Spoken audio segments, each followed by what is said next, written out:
Halo semuanya, selamat datang kembali di sini. Saya Muhammad Yusuf dan kali ini kita akan menyelami dunia tipe data number di Kotlin. Nah, bagi yang sudah akrab dengan bahasa pemrograman Java, mungkin materi ini tidak akan terlalu asing ya, karena konsepnya sangat mirip. Jadi kalau Anda sudah jago Java, mungkin bisa skip atau sekedar merefresh ingatan saja. Nah, secara garis besar, tipe data number di Kotlin dibagi menjadi dua kategori utama, yaitu yang pertama ialah integer. Nah, ini untuk bilangan bulat tanpa koma. Yang kedua ada floating point, untuk bilangan pecahan yang ada koma-komanya. Nah, apa sih itu? Nah, saya akan membahas satu persatu. Yang pertama, kita mulai dari integer atau bilangan bulat. Ada 4 jenis integer di Kotlin yang dibedakan berdasarkan seberapa besar kapasitas atau jangkauan nilai yang bisa mereka simpan serta ukuran memorinya. Nah, yang pertama adalah byte. Ukurannya 8 bit dengan jangkauan nilai dari -18 sampai 127. Nah, ini cukup kecil, bukan? Nah, yang kedua ada short. Ukurannya 16 bit, jangkauannya lebih luas dari byte. Nah, yang ketiga adalah int. Nah, ini ukurannya 32 bit, jangkauannya cukup besar, sekitar min 2 miliar hingga 2 miliar. Nah, ini adalah tipe data integer yang paling sering kita gunakan untuk angka-angka umum. Nah, yang keempat ada long, yang paling besar. Ini ya 64 bit jangkauannya, sangat-sangat luas. Kita menggunakan long bila angka yang mau disimpan benar-benar besar, melampaui 2 miliar. Misalnya untuk menyimpan data saldo, rekening bank yang jumlahnya cukup fantastis. Nah, bagaimana cara mendeklarasikannya? Gampang. Kita bisa memakai var nama variabel titik 2 tipe data sama dengan nilai. Penting nih teman-teman, kalau nilai yang kita masukkan melebihi jangkauan tipe data yang ditentukan, Kotlin akan marah alias error. Contohnya, kalau kita akan mencoba memasukkan angka 200 ke variabel bertipe byte, dia pasti akan error karena 200 itu di luar jangkauan byte. Nah, byte itu kan cuma -128 hingga 127 saja. Nah, selanjutnya ada floating point. Tipe data untuk bilangan pecahan alias angka yang ada komanya. Ini juga ada dua jenis, yaitu yang pertama ialah float, ukurannya 32 bit, dan double, ukurannya 64 bit. Nah, ini dia. Double adalah tipe data floating point yang paling sering digunakan karena menawarkan jangkauan dan presisi yang lebih tinggi. Umumnya Anda akan lebih sering memakai double ketimbang float. Bagaimana sih mendeklarasikannya? Mirip seperti integer, tapi ada sedikit perbedaan saat menulis bilangan pecahan. Kita harus menggunakan tanda titik sebagai pemisah desimal, bukan koma ya, seperti yang biasa kita pakai di bahasa Indonesia. Sama seperti long, angka pecahan dengan titik secara default akan dianggap double oleh Kotlin. Jadi kalau kita memang ingin mendeklarasikan float, kita wajib menambahkan sufiks huruf F di akhir angka. Contohnya ialah 10.10f. Tanpa F akan dianggap double dan bisa memicu error jika variabel yang kita buat bertipe float.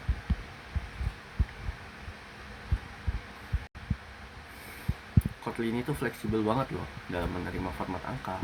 Selain format desimal, biasa yang sering kita pakai ada juga format lain. Nah, yang pertama ini desimal dulu.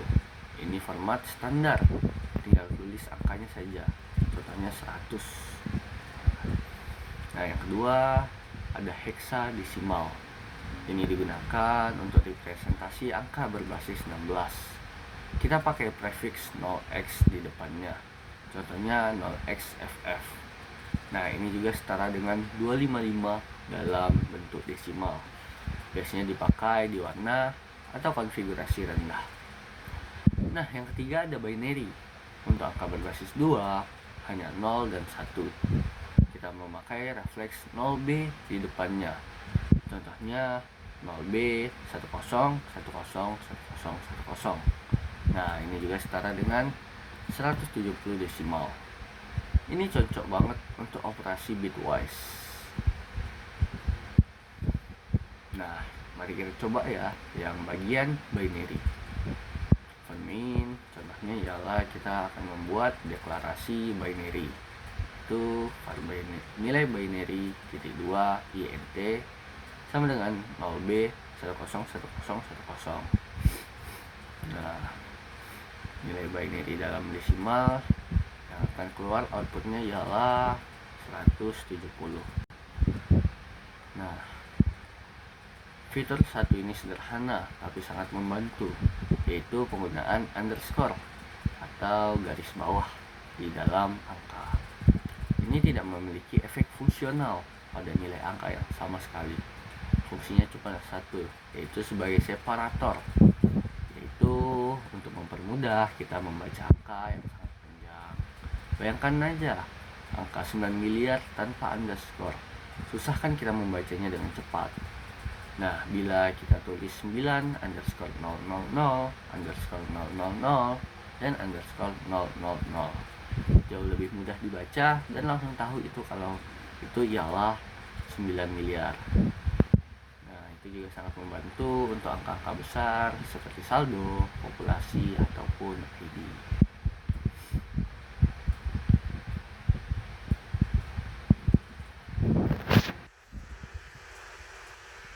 Terkadang kita perlu mengubah satu TP data number ke TP data number lainnya, misalkan dari int ke double untuk melakukan perhitungan yang melibatkan desimal, atau juga dari long ke int jika kita yakin nilainya tidak akan melebihi jangkauan int tersebut.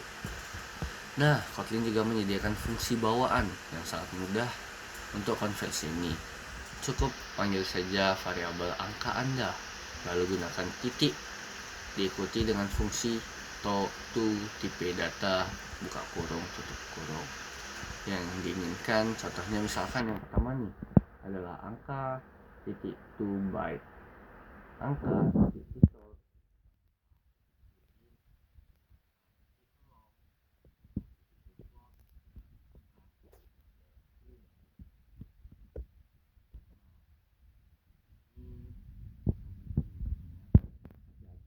saat mengonversi tipe data dengan jangkauan yang lebih besar ke tipe data dengan jangkauan yang lebih kecil.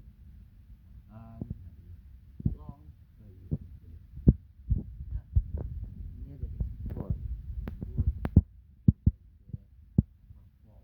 Ini berarti nilai Anda bisa dipotong menjadi tidak akurat atau bahkan berubah menjadi angka negatif. Nah, jadi teman-teman selalu pastikan nilai Anda masih dalam jangkauan tipe data tujuannya.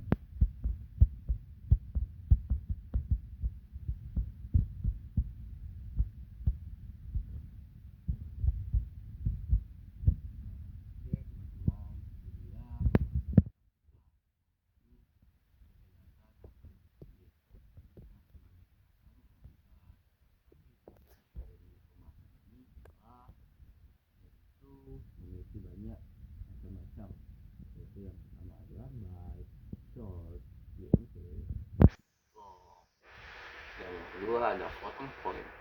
Floating point memiliki jenis float dan double saja.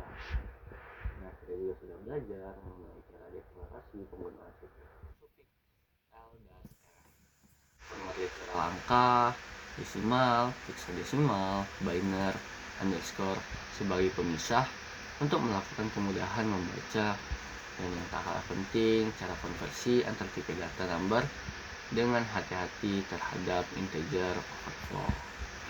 Nah, pemahaman dasar ini mungkin sangat krusial untuk menghindari error dan memastikan data kita numerik kita selalu akurat dalam aplikasi yang akan kita bangun. Nah, terima kasih teman-teman semua yang sudah menyimak hingga akhir video. Semoga penjelasan yang saya berikan dapat bermanfaat. Terima kasih.